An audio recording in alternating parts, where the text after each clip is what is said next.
ठीक है।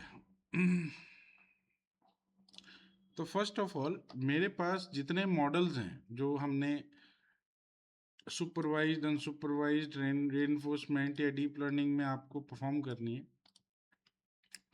तो मशीन लर्निंग के जितने मॉडल्स हैं ये सब मशीन लर्निंग में आते हैं। सुपरवाइज्ड और अनसुपरवाइज्ड में जितने मॉडल्स हैं ये सब मशीन लर्निंग में आते हैं। तो इनके लिए क्या चाहिए, मतलब इनके लिए कौन सी लाइब्रेरी हमें यूज़ करनी पड़ेगी कि ये सारे मॉडल हमें मिल जाएं?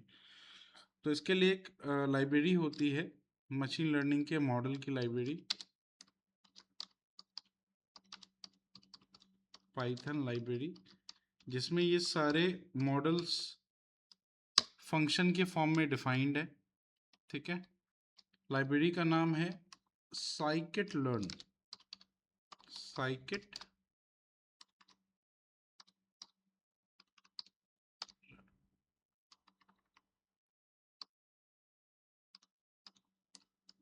Scikit learn.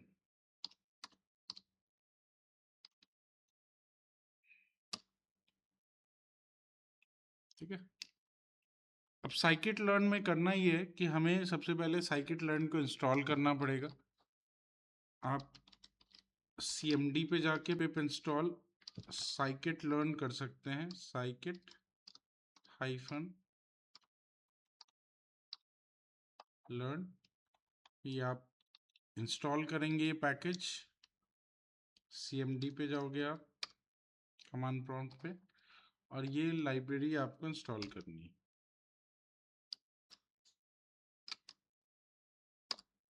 ठीक है, और अगर पहले से होगी तो ये रिक्वायरमेंट ऑलरेडी सेटिस्फाइड, इस तरह का नोटिफिकेशन आपको मिल जाएगा।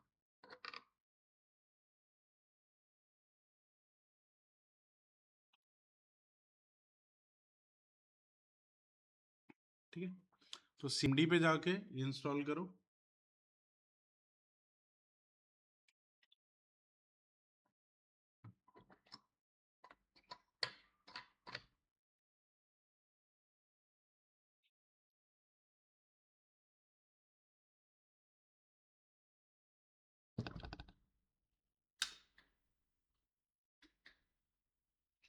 पिप इंस्टॉल साइकिट लर्न।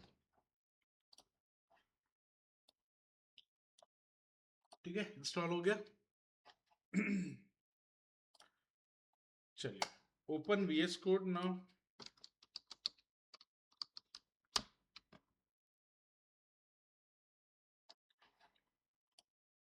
एक नया फोल्डर क्रिएट करेंगे, फोल्डर का नाम रखेंगे मशीन लर्निंग।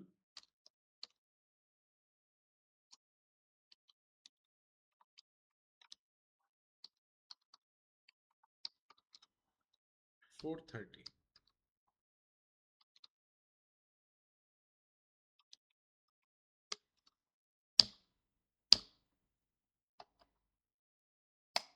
ठीक है, ये फोल्डर आ गया अपने पास।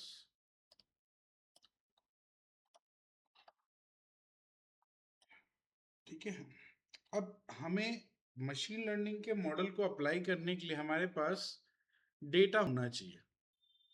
ठीक है, डेटा कहाँ से मिलेगा?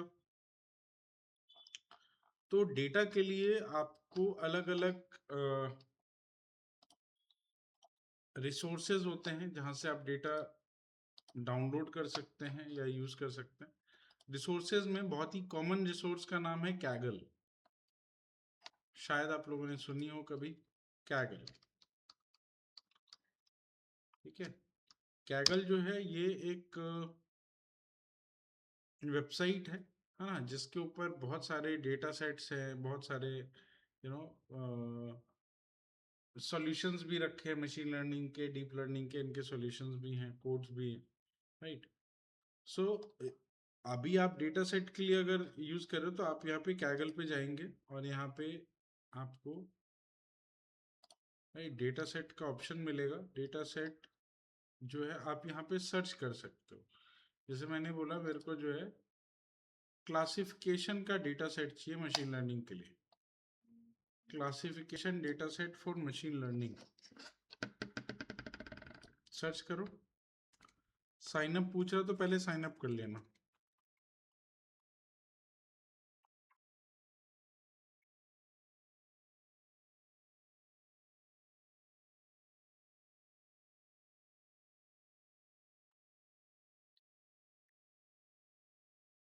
साइन अप पूछ रहा होगा तो पहले साइन अप कर लेना।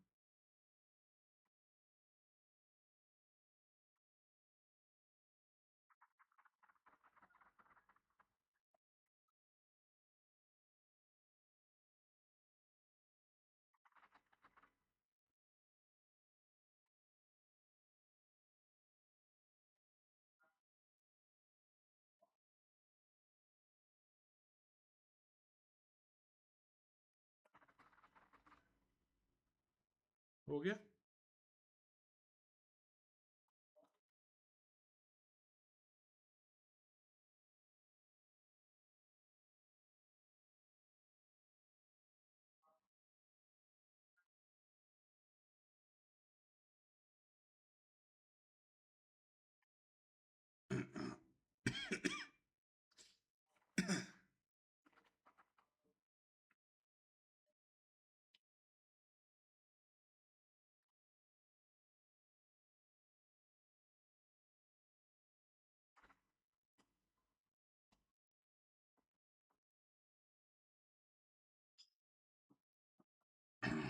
चलिए, तो classification data set for ML machine learning के लिए क्लासिफिकेशन डेटा सेट्स, ये कैगल में से आप डेटा सेट्स ले सकते हैं, लाइक हार्ट डिजीज प्रिडिक्शन और के मींस क्लस्टरिंग, ठीक है, पेंगुइन डेटा सेट्स, और यहाँ पे और भी मिल जाएंगे आपको decision tree data sets, house prediction data set. आप कैसे जानेंगे कि जो डेटा सेट है उस पर आप क्लासिफिकेशन लगाने वाले हैं? तो क्लासिफिकेशन के लिए मैंने आपको बताया था, क्लासिफिकेशन बेसिकली वैसा कॉन्सेप्ट होता है जिसमें कि आप अपने डेटा को क्लासेस में डिवाइड करते हैं, राइट। तो मतलब आपका टारगेट जो है वो कोई ना कोई क्लास क्लास होनी चाहिए, राइट। टारगेट वैल्यू जो है वो कोई ना कोई क्लास के फॉर्म में होनी चाहिए। तो हम उसको समझेंगे कि अब इसका हम क्लासिफिकेशन कर सकते हैं। जैसे मैंने बोला कि मेरे पास हार्ट डिजीज प्रिडिक्शन का डेटा सेट है, मुझे हार्ट डिजीज प्रिडिक्ट करना है। अब हार्ट डिजीज प्रिडिक्ट करने के लिए हमारे पास जो डेटा है वो आप यहाँ इनपुट पे मिल जाएगा आपको डेटा। इसका CSV वैल्यू, CSV फॉर्मेट का डेटा हमें दे रखा है। और यहाँ एक बार अगर मैं कॉलम्स चेक करूँ, यहाँ पे आपको कॉलम चेक करने का ऑप्शन मिलता है, कौन कौन से कॉलम्स है इसमें। तो इन कॉलम्स में है age, sex, CP, T rest, BPS, cholesterol, FBS, इस तरह के बहुत सारे आपके कॉलम्स हैं। और लास्ट में दे रखा टारगेट। टारगेट क्या है चेक करते हैं। टारगेट एक बार अप्लाई चेक करते हैं, टारगेट पे क्या है। तो जो टारगेट का कॉलम है उसमें आपको वैल्यू दे रखी है 0 और 1 की, है ना। मतलब ये सिंपल सी चीज है कि ये हार्ट डिजीज प्रिडिक्शन है, तो आपके इन सभी रिपोर्ट के बेसिस पे, ये जो रिपोर्ट आपको इससे पहले दिख रही है ये रिपोर्ट्स हैं, है ना। जैसे आप कोई भी डिजीज चेक करवाने जाते हो तो पहले आप टेस्ट करवाते हो, टेस्ट में कुछ रिपोर्ट्स आते हैं, जैसे ब्लड प्रेशर आता है ना, कोलेस्ट्रॉल आता है, इस तरह के कई सारे आपके अलग अलग फैक्टर्स होते हैं जिसके बेसिस पे डिफाइन किया जाता है कि वो डिजीज है या नहीं। तो ये जो डेटा सेट उसी तरीके से बन रखी है, राइट। तो जो आपको ये वैल्यूज दिख रही हैं ये सभी क्या है, इनको हम प्रिडिक्टर्स बोलते हैं। ये टारगेट है मतलब जो जिस क्लास में उसको प्रिडिक्ट करना है वो टारगेट है आपका, लाइक 0 और 1, हार्ट डिजीज है या नहीं है, इस चीज को चेक करने के लिए आपका यहाँ पे टारगेट बना हुआ है। और बाकी चीजें जिसकी हेल्प से हम ये प्रिडिक्ट कर पा रहे हैं या हम ये देख पा रहे हैं कि वो उसका टारगेट क्या है, उनको हम बोलते हैं प्रिडिक्टर्स, क्योंकि इनकी हेल्प से ही हम अपने आउटपुट को प्रिडिक्ट करने वाले हैं, ठीक है। तो इनको हम प्रिडिक्टर्स बोलेंगे। तो प्रिडिक्टर हो गया और टारगेट हो गया, दो चीजें हमारे डेटा के अंदर होती है।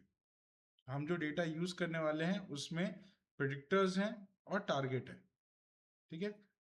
और इस केस में जो अभी हमने हार्ट डिजीज प्रिडिक्शन का ये डेटा हमें जिस पे काम करना है, इसको हम यहाँ से डाउनलोड करेंगे। क्लिक करते ही ये डाउनलोडिंग स्टार्ट हो जाएगी इसकी। ये डाउनलोडिंग स्टार्ट हो गई, इसको हमने यहाँ से कॉपी किया, ये डेटा हमारा इसको लेट्स से हमने यहाँ से कॉपी किया और मशीन लर्निंग का जो अभी मैंने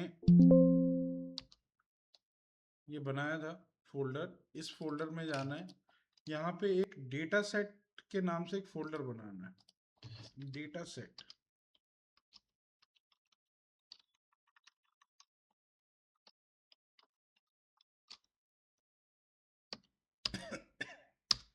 डेटा सेट्स, और जो अभी हम डेटा यूज कर रहे हैं वो कौन से किस टाइप का डेटा है, तो वो क्लासिफिकेशन के लिए। तो मैंने यहाँ पे एक और फोल्डर बना लिया क्लासिफिकेशन का,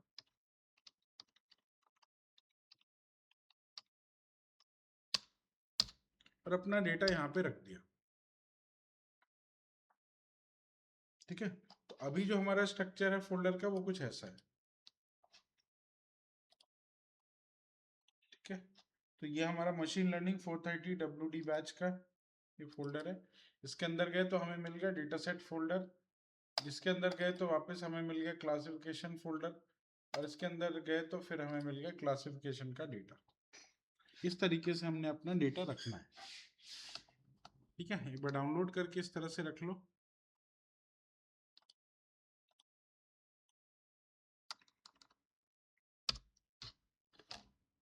ठीक है, तो फाइल का नाम है heart.csv, जिसमें हार्ट डिजीज का डेटा रखा।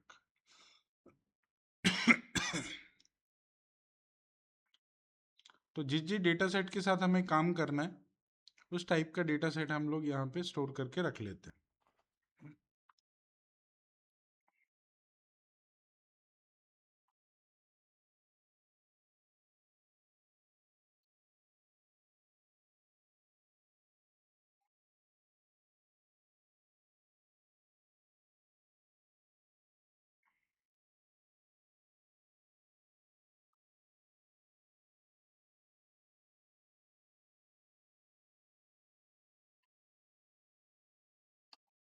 ठीक है, रख लिया। चलिए और कोई डेटा देखते हैं जो इसमें काम आ सकता है हमारे क्लासिफिकेशन के लिए।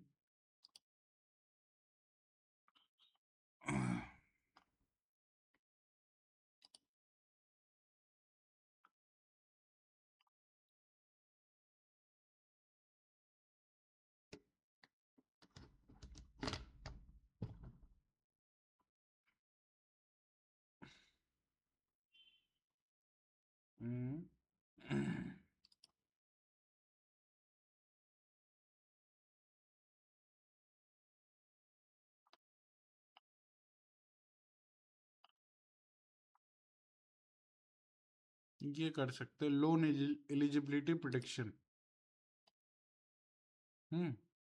लोन एलिजिबिलिटी प्रिडिक्शन, इसके इस प्रोजेक्ट के इनपुट पे जाएंगे तो हमें डेटा दिखेगा, है ना, जिसमें लोन एलिजिबिलिटी का आपके पास डेटा देखा, loan ID, gender, married, dependents, education, self employed, और फाइनली आपको यहाँ पे जो, अच्छा ये टेस्ट डेटा है, एक ट्रेन डेटा भी है। ट्रेन डेटा में टोटल हमारे पास क्रेडिट हिस्ट्री, अच्छा लोन स्टेटस दे रखा है। लोन स्टेटस का मतलब कि लोन अप्रूव होगा या नहीं होगा ना, उसका डेटा है वाई और एन। ठीक है, तो that means this data is also a classification data set, right. तो इसको भी हम लोग डाउनलोड कर सकते हैं, यहाँ से हमने डाउनलोड किया। ये लोन ट्रेन डेटा एक ही रखते हैं, टेस्ट रहने देते हैं, लोन ट्रेन डेटा ही रखते हैं। हमने इसको यहाँ से कॉपी किया और अपने फोल्डर में जाके रख दिया।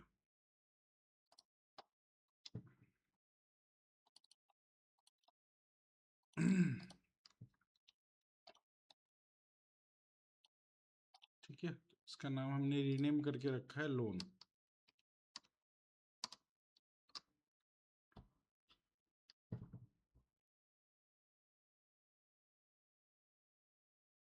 ठीक है, तो heart.csv, loan.csv, ये दो डेटा अपने पास आ गए क्लासिफिकेशन के। ठीक, दूसरा रिग्रेशन के लिए जो डेटा सेट है वो कैसा होगा, तो रिग्रेशन का डेटा सेट में बेसिकली आपके पास क्या होना चाहिए कि आपका टारगेट जो कॉलम है उसमें न्यूमेरिक डेटा होने चाहिए, है ना। अभी जो हम लोगों ने दो लिए, ये दोनों क्लासेस के बेस्ड पे जो टारगेट है उसमें क्लासेस डिफाइन थी। एक में तो ये डिफाइन था कि लोन मिलेगा या नहीं मिलेगा, या लोन अप्रूव्ड है या नहीं है। दूसरा ये है कि आपका हार्ट डिजीज है या नहीं है, इससे रिलेटेड आपका टारगेट है। 0-1 में है या यस नो में है, उससे मैटर नहीं करता। मैटर ये करता है कि ये दोनों ही डेटा क्लासिफिकेशन के फॉर्म में है। ठीक है।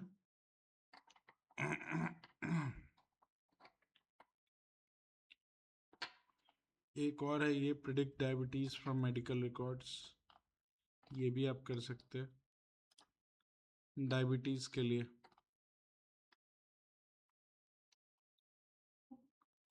ठीक है। इसमें भी वही है, आउटकम आपका 0 और 1 है।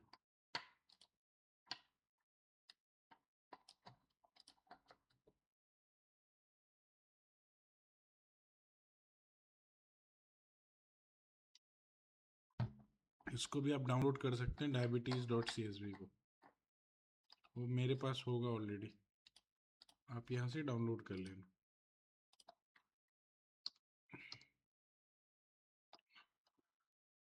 diabetes.csv वही है, pregnancy, glucose, blood pressure, skin thickness, insulin, BMI and so.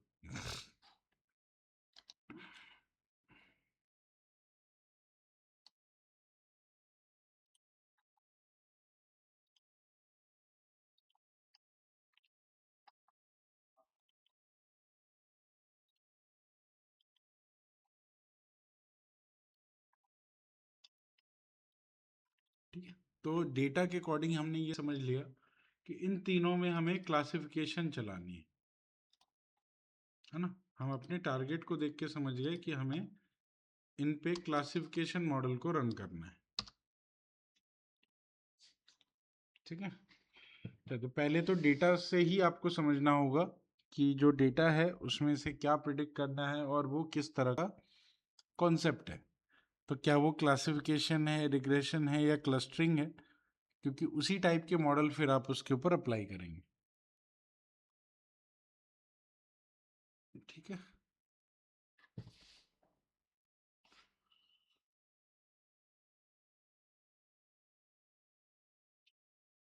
अब आते हैं रिग्रेशन का डेटा सेट। 3 डेटा सेट हो गए इसके। तो हमने सर्च किया यहीं पे regression data sets.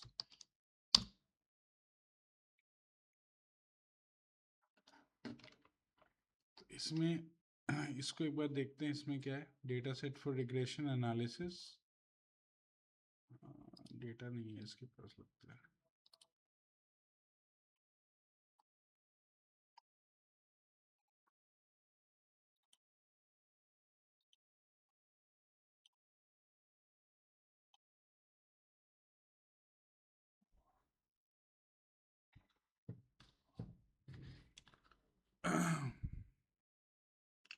House price prediction, इस डेटा सेट को आप यूज कर सकते हैं।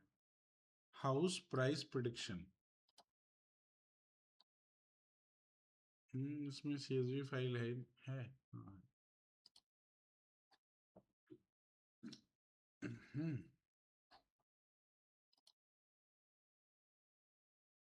बट ये कंपटीशन वाला डेटा है कुछ, ये डाउनलोड नहीं हो सकता।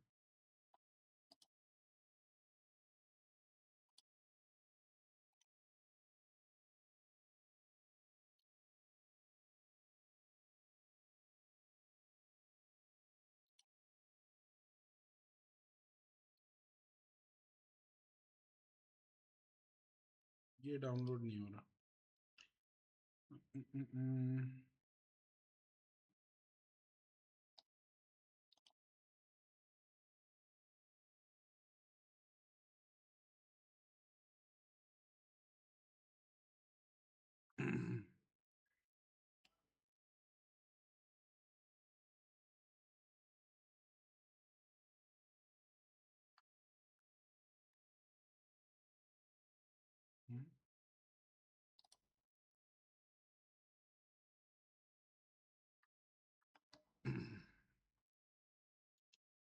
इसमें डायरेक्टली लिख देते हैं house price prediction data set.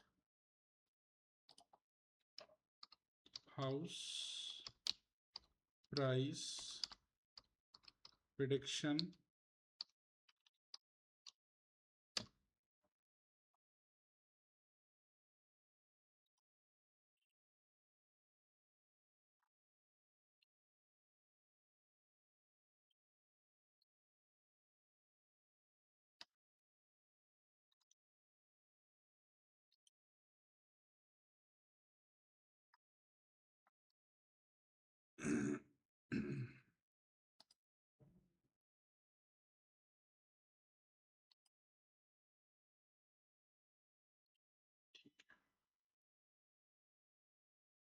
Housing dot CSV।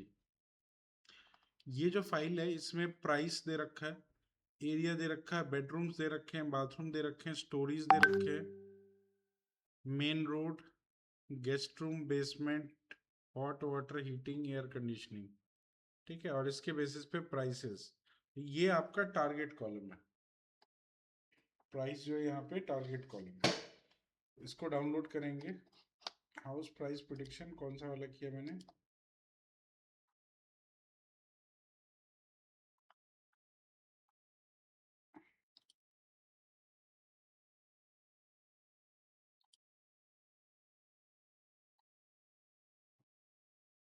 ठीक है, तो एक रिग्रेशन नाम का फोल्डर बनाते हैं।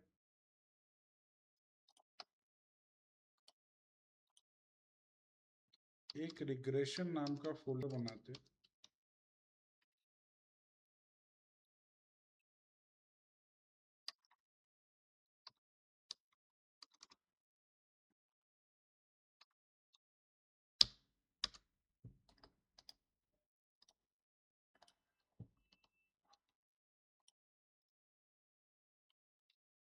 हाँ, तो अपना डेटा सेट इसके अंदर रख दिया।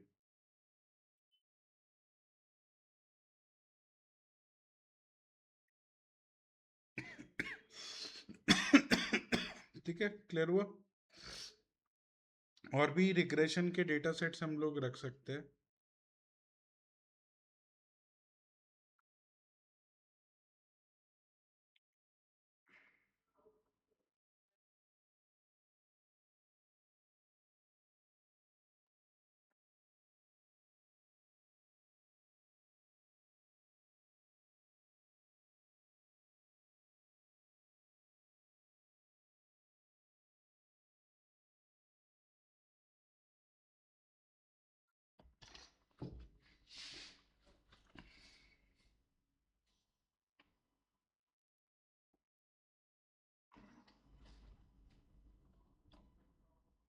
एक हम लोग यूज करते हैं यहाँ पे एडवर्टाइजिंग डेटा सेट।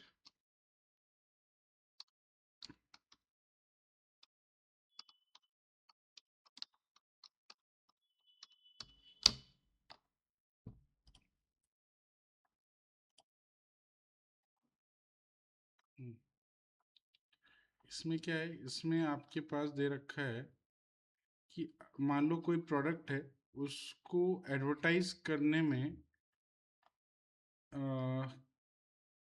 कितना लगा है। जैसे इस कोई प्रोडक्ट है, इसको एडवर्टाइज करने में $1000, $230,000 लगा, टीवी पे, रेडियो पे इतना, न्यूज़पेपर पे इतना, और इसकी सेल कितनी हुई है।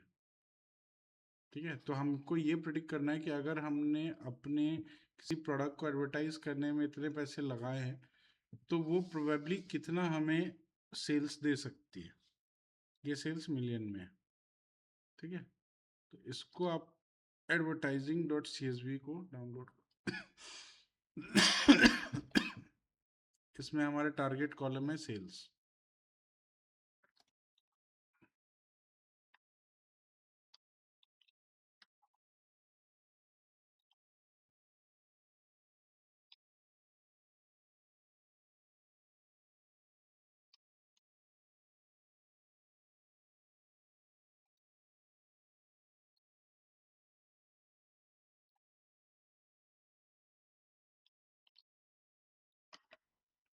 ठीक है,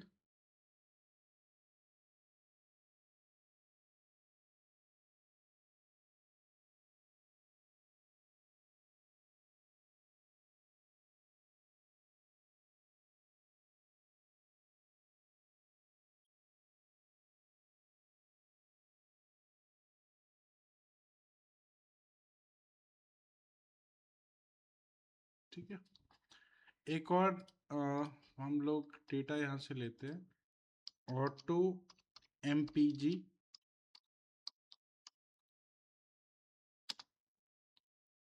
डेटा सेट, ऑटो एमपीजी।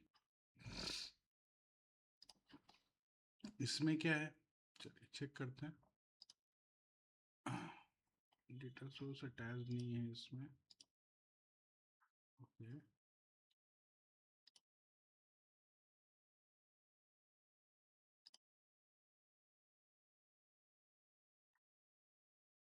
ठीक है। ये किसी गाड़ी का है, मतलब जैसे कार्स वगैरह होते हैं उसमें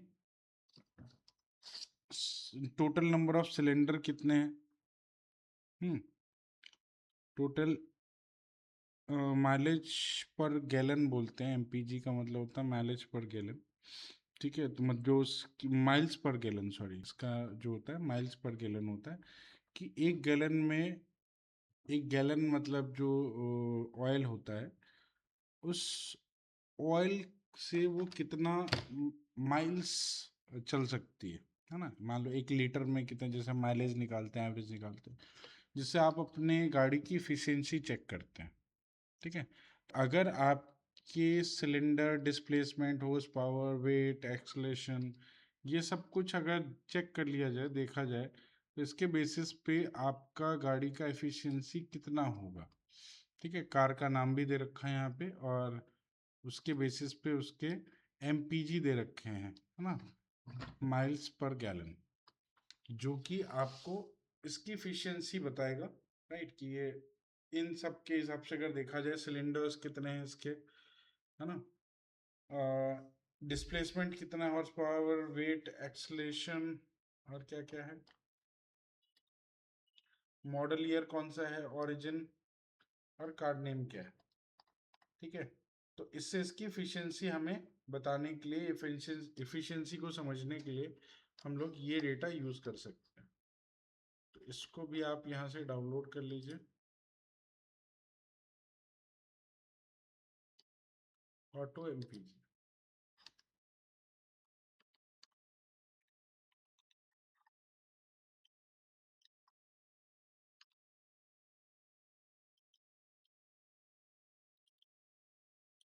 तो दोनों के लिए हमारे पास 3-3 डेटा हो गए।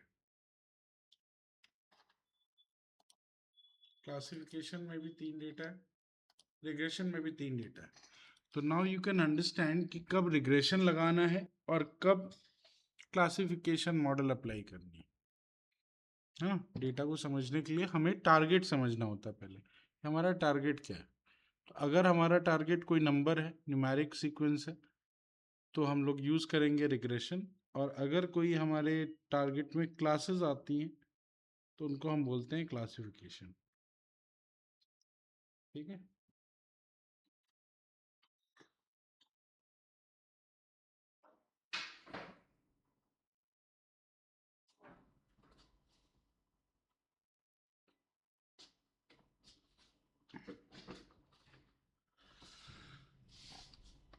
नाउ डेटा डाउनलोड हो गया आप लोगों से,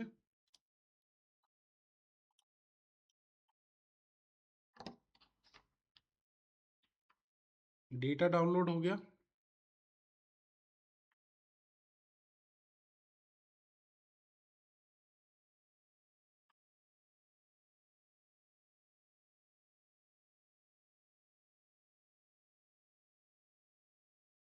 बताओ कुछ, यस या नो।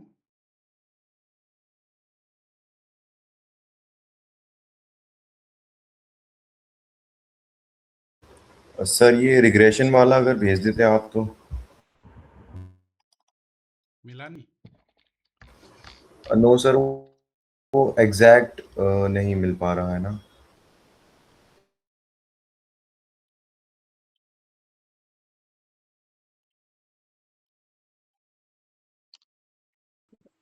सर क्लासिफिकेशन वाला ही भेज दीजिए। आप कर क्या रहे हो आप लोग हैं? डेटा डाउनलोड कैसे सीखोगे कि डेटा कौन सा हमें यूज करना है? सर कर तो लिया ना, पार्ट वाला तो हो गया, बाकी 2 नहीं मिल रहे। 2 नहीं मिल मैं अलग अलग इसको जिप फाइल में डाल के भेज रहा हूँ, कर लेना।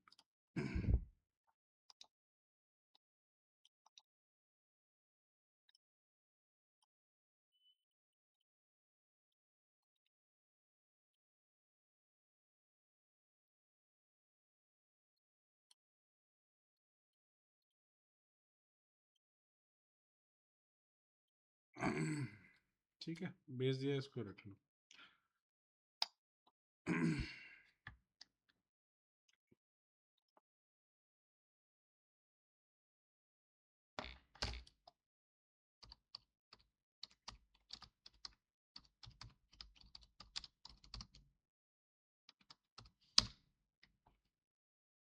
अच्छा, कुछ आपको मिल जाएंगे गिटहब से भी मिल जाते हैं कई बारी, है ना। गिटहब पे भी कई सारे लोगों ने डेटा सेट स्टोर करके रखा हुआ है, जैसे ये है, इसके पास कई सारे डेटा सेट्स हैं। बैंक मार्केटिंग CSV फाइल है। डेटा देखना हो तो आप यहाँ से देख सकते हैं, व्यू राव, ये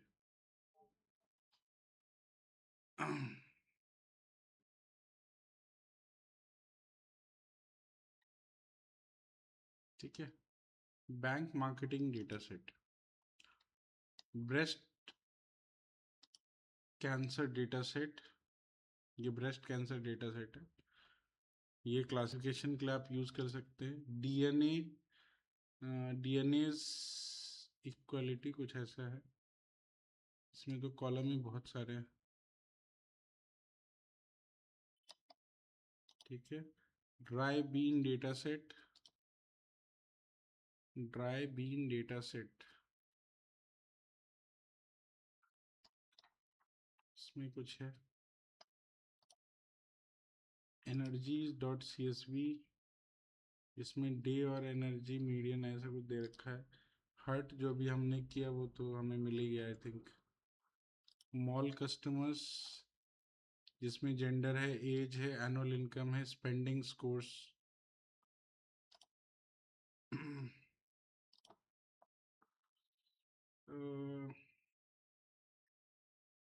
एज, वेट और फैट, ये भी कुछ मेडिकल रिपोर्ट से रिलेटेड है।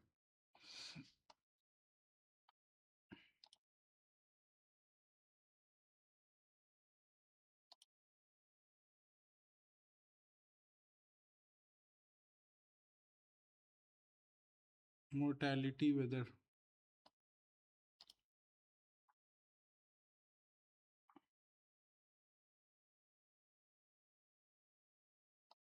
तो यहाँ भी कुछ डेटा सेट्स आपको यहाँ गिटहब से मिल जाएंगे। अभी के लिए 6 डेटा सेट्स काफ़ी हैं, बाकी आगे ज़रूरत होगी तो कर सकते हैं हम लोग। एक ये रख लेते हैं, मॉल कस्टमर .csv, इसको डाउनलोड कर लेते हैं।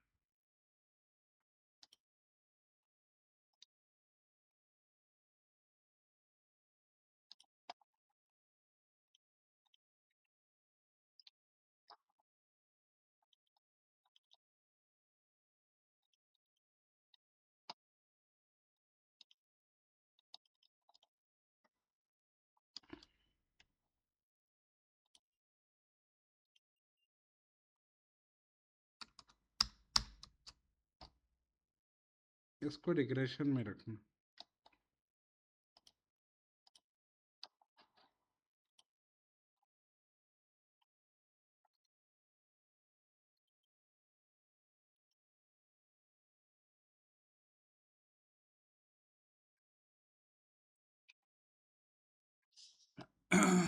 ठीक है। ये भविष्य चौहान को किसने हटा दिया? आपको ग्रुप से हटा दिया क्या?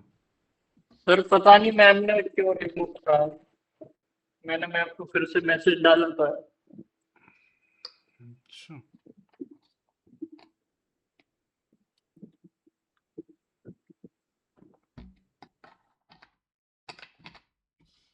ठीक है। तो ये बन गया आपका एक डेटा सेट का लिस्ट, जो हमें क्लासिफिकेशन, रिग्रेशन इनके लिए यूज करना है। ठीक है, तो हमारे पास डेटा आ गया। डेटा को पहले तो समझना ज़रूरी है कि आप डेटा को किस मॉडल के थ्रू समझेंगे, क्लासिफिकेशन के थ्रू या फिर रिग्रेशन के थ्रू।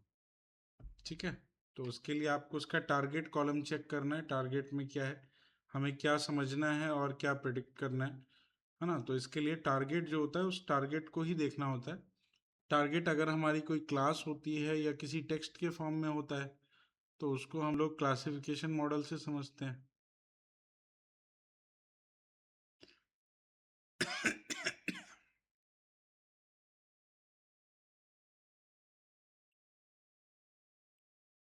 ठीक है।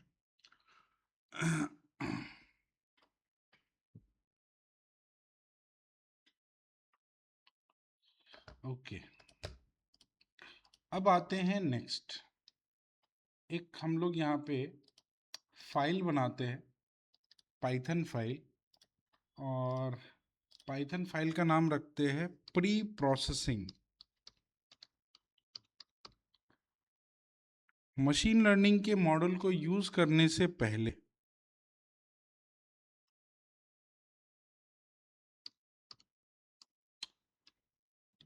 मशीन लर्निंग के मॉडल को यूज करने से पहले आप उस डेटा की प्री प्रोसेसिंग करते हैं। प्री प्रोसेसिंग में क्या क्या आता है? तो प्री प्रोसेसिंग में आता है क्लीनिंग ऑफ डेटा, जो डेटा आप क्लीन करते हैं, राइट।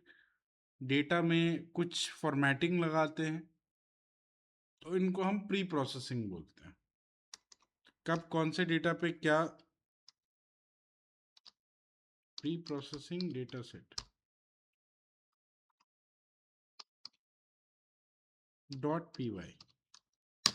तो एक फाइल बनाया हमने pre processing underscore data set .py, जहाँ पे हम अपने डेटा सेट को प्री प्रोसेस करने वाले हैं। तो मैंने आपको पांडास जब बताया था, पांडास में क्लीनिंग का प्रोसेस बताया था, है ना। तो पहले जब भी डेटा हम लोग अप्लाई करेंगे, मॉडल को देंगे, उससे पहले उसमें हम लोग वो सारी चीज़ें अप्लाई करके देखेंगे कि अगर हमारे डेटा के अंदर कोई नल वैल्यू है वो कैसे हट जाएगा, क्योंकि आप मॉडल के अंदर नल वैल्यू के साथ में अपना डेटा नहीं दे सकते। ठीक है, कैलकुलेशन एरर भी आ सकती है। सेकंड, आप अपने डेटा में कोई डुप्लीकेट वैल्यूज चेक करेंगे, कोई डुप्लीकेट नहीं होनी चाहिए। ठीक है।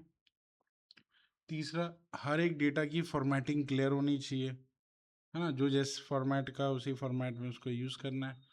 और चौथा, कि अगर आपके किसी भी कॉलम की वैल्यू टेक्स्ट के फॉर्म में है तो उसको न्यूमेरिकल फॉर्मेट में लेके आना। क्योंकि मॉडल जो हम लोग अभी देख रहे हैं, जितने भी मॉडल्स के नाम मैंने आपको लिखवाए हैं, वो सभी मॉडल एक मैथमेटिकल फॉर्मूले से चलते हैं, और मैथमेटिकल फॉर्मूला में कभी भी टेक्स्ट वैल्यू यूज़ नहीं की जा सकती है।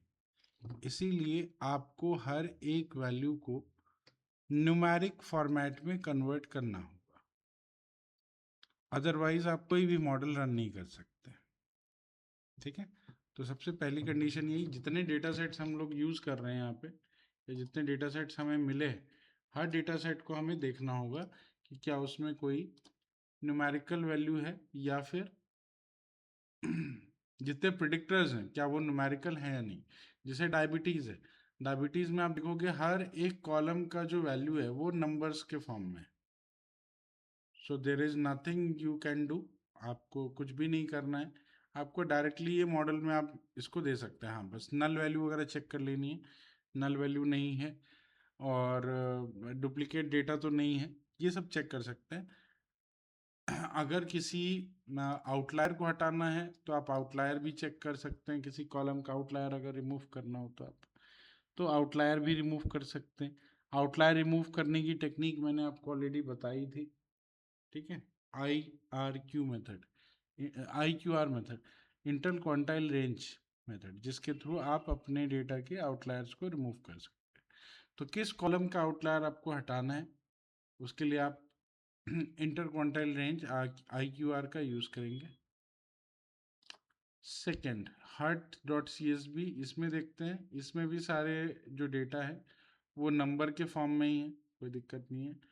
बट जो तीसरा वाला है लोन, लोन थोड़ा डिफरेंट है। लोन वाले लोन डॉट CSV का जो ये डेटा है, इसमें आप देखोगे तो जेंडर टेक्स्ट के फॉर्म में है। तो आप इस पूरे डेटा को आप मॉडल में सीधा सीधा डाल ही नहीं सकते, क्योंकि मॉडल जब भी काम करेगा तो पहले वो वैल्यू देखेगा। वैल्यू ऐसी होनी चाहिए जिसपे कैलकुलेशन की जा सके। तो आपका ये जो जेंडर है, ये मेल और फीमेल, ये टेक्स्ट डेटा है। मैरिड, यस या नो, ये भी एक टेक्स्ट डेटा है। एजुकेशन, ग्रेजुएट, अंडर ग्रेजुएट या नॉट ग्रेजुएट करके, ये भी एक टेक्स्ट डेटा है। सेल्फ एम्प्लॉयड, यस या नो, ये भी टेक्स्ट डेटा है ना। लोकेशन, अर्बन या रूरल, ये भी एक टेक्स्ट डेटा है। तो कई सारे टेक्स्ट डेटा है। इसको आप डायरेक्टली मॉडल पे डालेंगे तो एरर देगा। सबसे पहले तो एरर यही होगा कि आपके डेटा नंबर के फॉर्म में नहीं है, सारे डेटा टेक्स्ट के फॉर्म में। तो आप क्या करते हो, आप पहले इनको नंबर के फॉर्म में कन्वर्ट करते हैं। ठीक है, जैसे जेंडर है तो मेल फीमेल, आप इस पूरे कॉलम में अगर देखा जाए तो दो ही वैल्यू है, मेल और फीमेल। तो इसको कन्वर्ट कर देते हैं हम 0 1 में। इसको हम बोलते हैं इनकोडिंग। ये जो प्रोसेस होता है to converting text data into a numerical value, that is called encoding. हम लेबल इनकोडिंग करने वाले हैं, है ना, क्योंकि मेल और फीमेल को एक न्यूमेरिकल वैल्यू असाइन करनी है। तो हमने इसको, जब जेंडर पे जाएंगे तो दो वैल्यू के हिसाब से 0 1 मिलेगा इसको।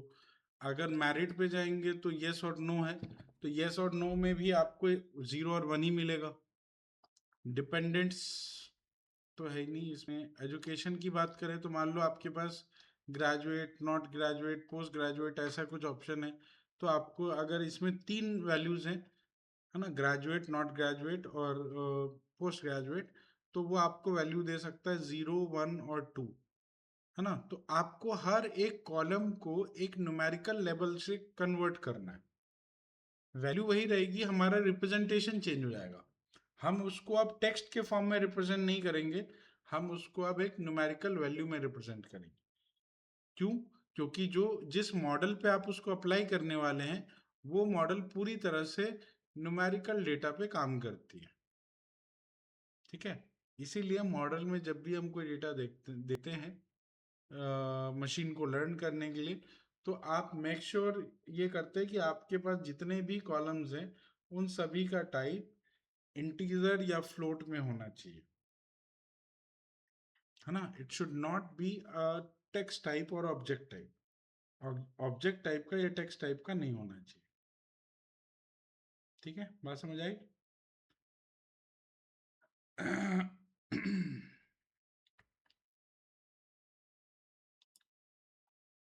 चलिए, तो हम लोग पहले तो क्लीनिंग का प्रोसेस स्टार्ट कर सकते हैं।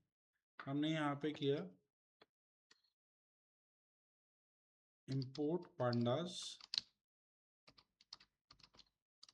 as pd, import numpy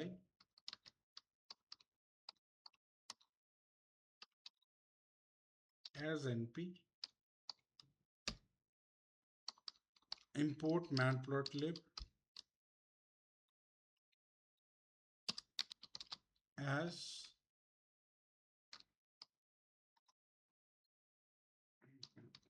matplotlib.pyplot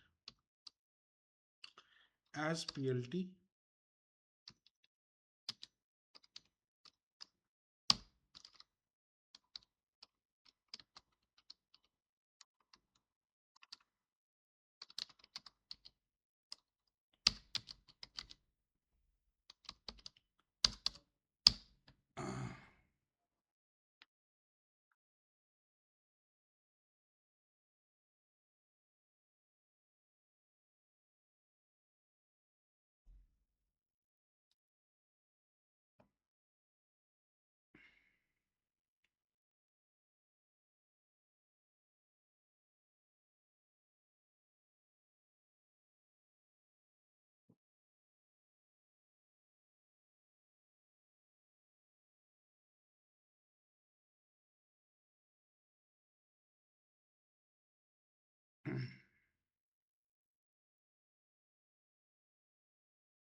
pd dot read underscore CSV।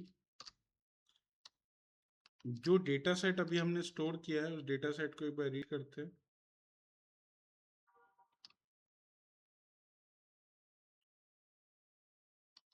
Data sets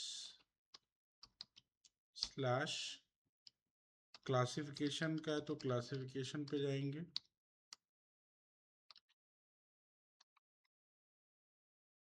slash जो भी फाइल का नाम है वो फाइल का नाम देंगे।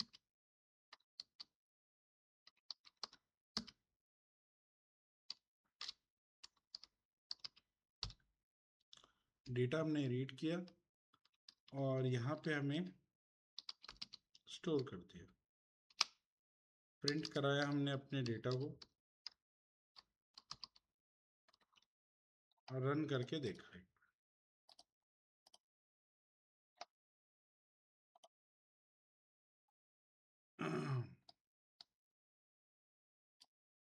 ठीक है, तो ये पूरा डेटा लोड हो गया।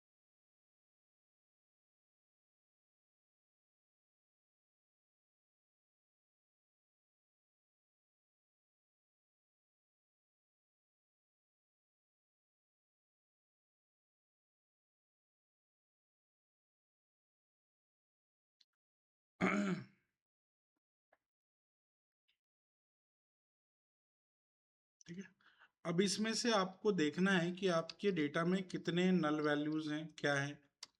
तो checking the null values, to check null values. Null value कैसे चेक करेंगे?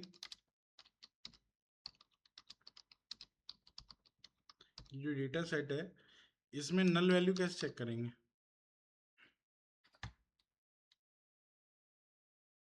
नल वैल्यू चेक करने का क्या प्रोसेस है?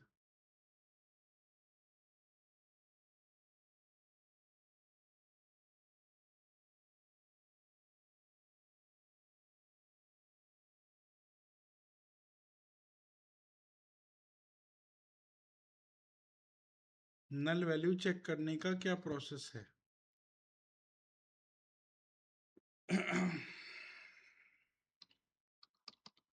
सब भूल गए हो आप लोग।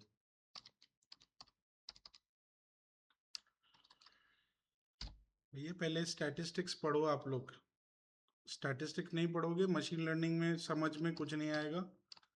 बस कंप्लीट हो जाएगा आपका कोर्स। कंप्लीट करना है तो मैं करा देता हूँ बिना आपसे कुछ पूछे। शर्त यही है कि मैं आपसे कुछ नहीं पूछूंगा। अगर आपको एक्चुअली में पढ़ना है तो मेरे क्वेश्चन का आंसर मुझे चाहिए होगा। इसके लिए आपको जो स्टैटिस्टिक्स पढ़ाया गया है, जितनी लाइब्रेरीज पढ़ाई गई हैं, उनको एक बार रिवाइज करके आना है क्लास के अंदर।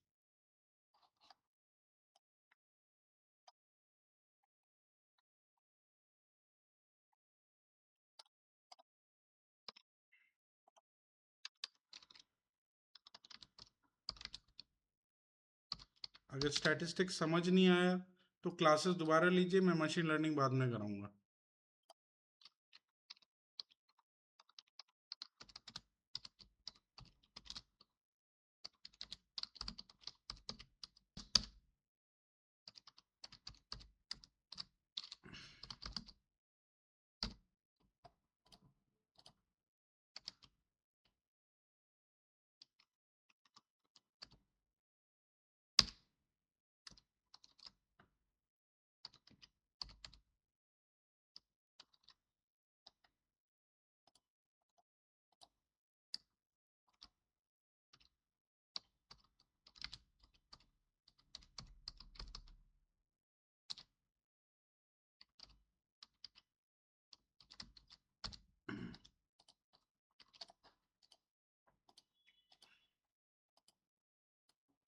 डुप्लीकेट रो एक भी नहीं है और ना ही किसी भी कॉलम के अंदर आपको नल वैल्यू मिल रही है, सारे जीरो है।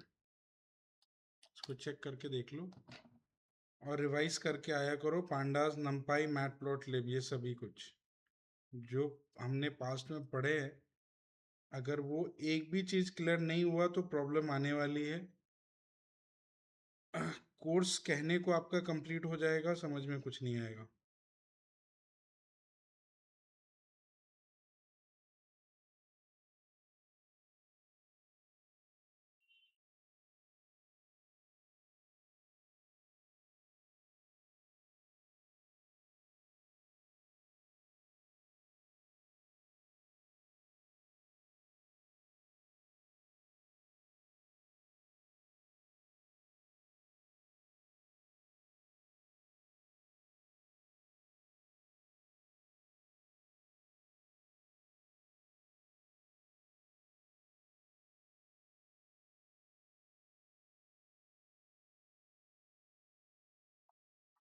ठीक है, चलिए इसको कंटिन्यू करते हैं कल।